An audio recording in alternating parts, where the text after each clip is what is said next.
क्या पढ़ रहे थे? दर्पण। दर्पण में आपका समतल दर्पण हो गया था, अवतल दर्पण, उत्तल दर्पण, दर्पण के सूत्र पे फार्मूला हो गया था, आपका न्यूटन का सूत्र भी हो गया था, फिर आप मैग्निफिकेशन भी पढ़ लिए थे, आवर्धन क्षमता भी हो चुका था। कट करना पड़ता है। देखिए, एक दर्पण है आपका उत्तल, क्या है? उत्तल है। यह इसका क्या हो गया? प्रिंसिपल एक्सिस हो गया। ये उत्तल दर्पण हो गया आपका। इसकी फोकल लेंथ ले लो कितना? 20 सेंटीमीटर। कितना? 20 सेंटीमीटर। ये आपका मिरर है, दर्पण है जो उत्तल दर्पण है, M1 है। यहां से 20 सेंटीमीटर पर, कितना? 20 सेंटीमीटर पर मान लो एक वस्तु है। क्या है? एक वस्तु है, और इस वस्तु की जो ऊंचाई है, ये माना जाए कि यहां से ये वस्तु जो है 2 मिलीमीटर की ऊंचाई पे रखा हुआ है। कितने? 2 मिलीमीटर की ऊंचाई पे रखा, यानी वस्तु की ऊंचाई मान के चलो कितना है? 2 मिलीमीटर। ठीक है।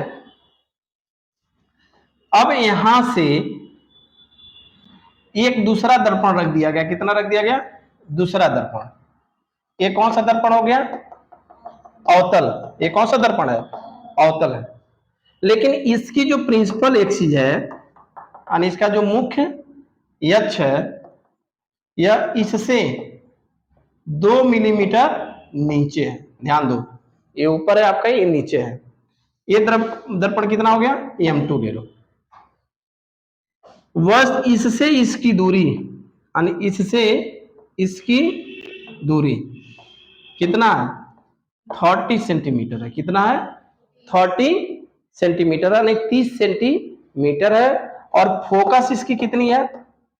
फोकस कितनी है? 20 सेंटीमीटर ले लो। कितना है? 20 सेंटीमीटर मान लो। ये ऑब्जेक्ट यहाँ पे रखा हुआ,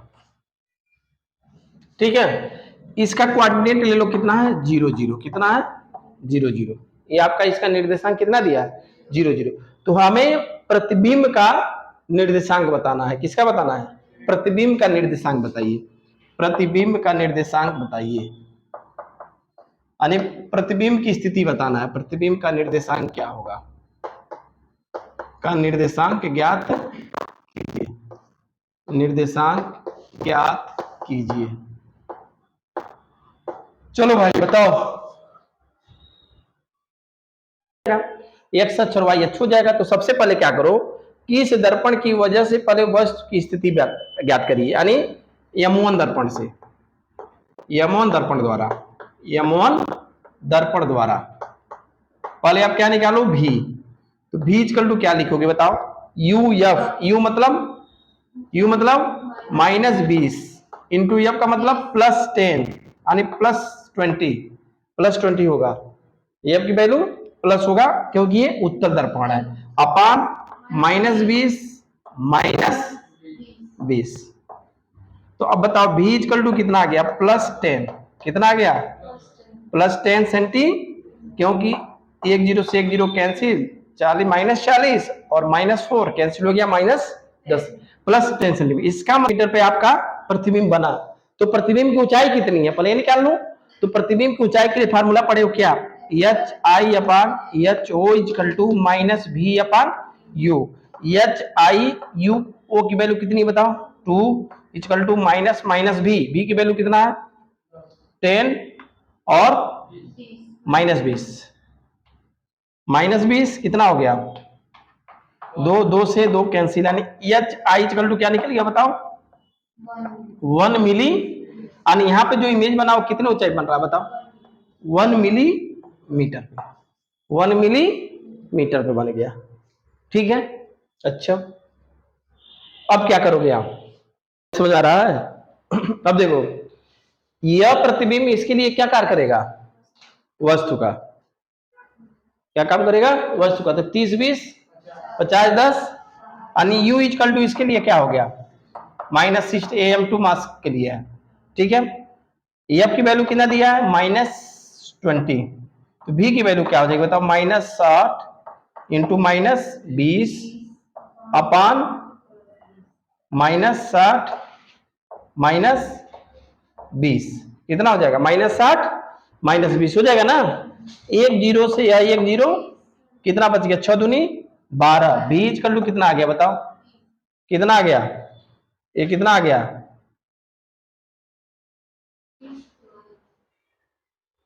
कैसे 30 आएगा,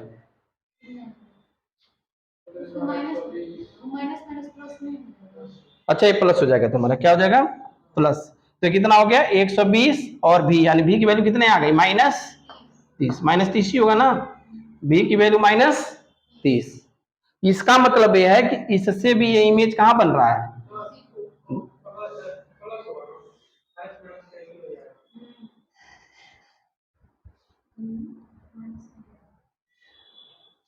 minus minus plus, minus plus minus, ठीक है वो सही है, -30 सेंटीमीटर आपका आंसर हो गया। इसका मतलब है कि इमेज कहां बना, यहीं पे बन रहा है, इमेज यहीं पे बन रहा है जहां पे वस्तु रखा हुआ है।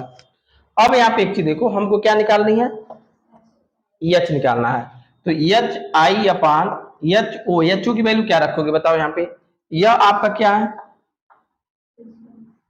कितना है, प्रिंसिपल एक्सिस है, यहां से ये डिस्टेंस कितनी है और ये डिस्टेंस कितना है, यहां से वस्तु की ऊंचाई कितनी हो जाएगी, तो क्या लिख सकते हो,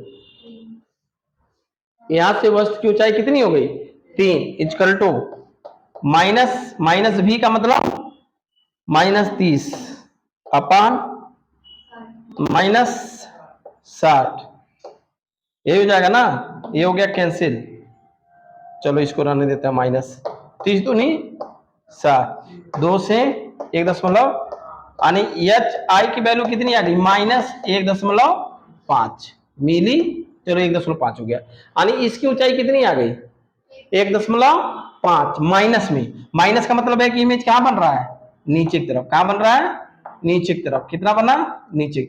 अब बताओ यहां से यह दूरी कितनी है 20, कितना है 20, और यह दूरी कितनी हो गई -1.5, तो जो कोऑर्डिनेट बना, जो निर्देशांक बना वो कितना बना 20 -1.5, यानी ये प्रतिबिंब का निर्देशांक हो गया 20 और -1.5, समझ पाए, हो गया।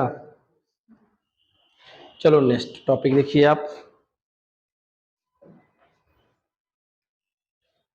बोलो इस तरह का भी हो गया, बाकी दो मिरर का आपका दो दर्पण का जो कॉम्बिनेशन है उसका कल क्वेश्चन कल बता ही दिए थे, बाकी इसमें अगर इस तरह का दिया है मैग्निफिकेशन के आधार पर, ये भी आप कर ही लोगे, कोऑर्डिनेट इसका निकाल ही लोगे। नेक्स्ट अगर आप क्वेश्चन देखो कि यह एक दर्पण है हाफ, क्या है हाफ दर्पण है, ये हाफ दर्पण ले लो इधर, इसकी फोकल लेंथ दिया है एफ इक्वल टू 20 सेंटीमीटर, यहां से 20 सेंटीमीटर पे एक वस्तु रखा हुआ है, क्या रखा हुआ वस्तु, और यहां से 30 सेंटीमीटर पे एक अवतल दर्पण है, क्या है अवतल दर्पण है।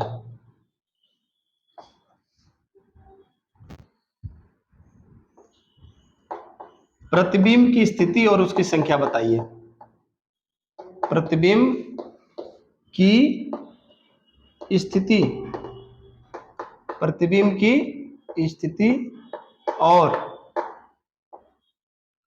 उसकी संख्या बताइए, किसकी प्रतिबिंब की, कितने संख्या होगी, संख्या बताइए, बताओ भाई, प्रतिबिंब की स्थिति और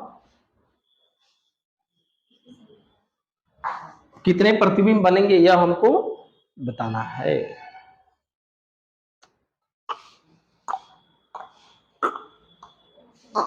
ये दोनों इसका प्रिंसिपल एक्सिस है, मान के चलो मेन है।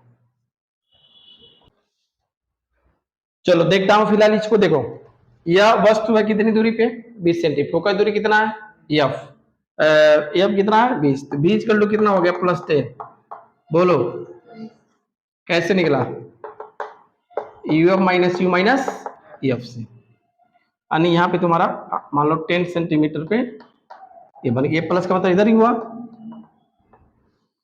इसका मतलब कि ऑब्जेक्ट यहां से जाके टकरा के इधर निकल गया, इसका मतलब यह है कि ये लाइट की रेज कभी इस दर्पण से टकराएगी नहीं। दूसरा इससे निकालो, इससे आप निकालोगे तो क्या लिखोगे, यू की वैल्यू कितना -30 इंटू माइनस एफ, एफ की वैल्यू भी मान लो +20, एफ की वैल्यू मान लो 20 दिया है, क्या हो गया -20 अपन -30 -20, तो कितना हो गया, बी की वैल्यू -60। यहाँ मतलब यहाँ से 60 सेंटीमीटर, मतलब 30 20 50 आने यहीं पे आग बनेगा, यानी लाइट रे जैसे गई होगी स्ट्राइक होके,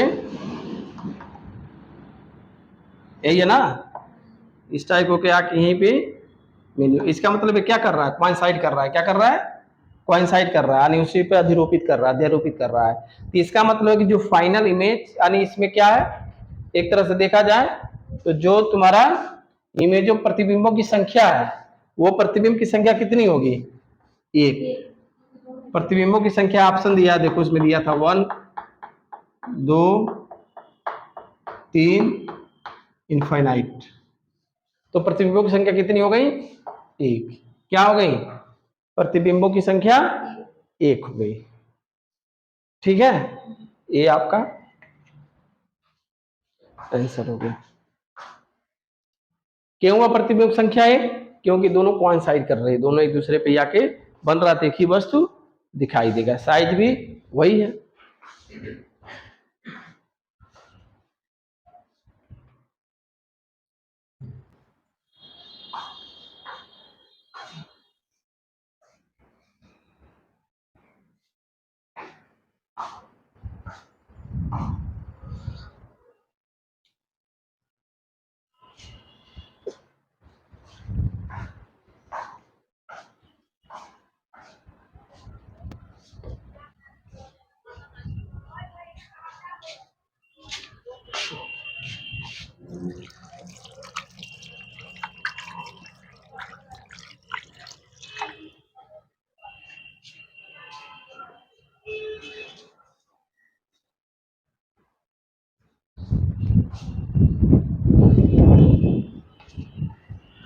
ठीक है, ये आपका कंप्लीट हो गया, यानी दर्पण कंप्लीट हो गया, परावर्तन आपका पूरा हो गया।